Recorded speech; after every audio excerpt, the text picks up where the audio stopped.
Hey everyone, in this quick tutorial I'm going to show you how to find Tron TRX wallet address on Mexc exchange. Before we get into it, make sure to like this video and subscribe to our channel for more crypto related videos. First thing, you need to open your Mexc exchange.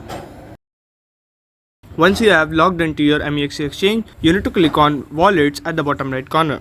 Now from here, you need to choose deposit option, and from here you need to select on-chain deposit, and from the list of currencies in this search bar you need to search for Tron. You can search for its short form TRX, so simply select Tron TRX and it will automatically detect its own network TRC20, and here you can see your TRX Tron wallet address along with the QR code.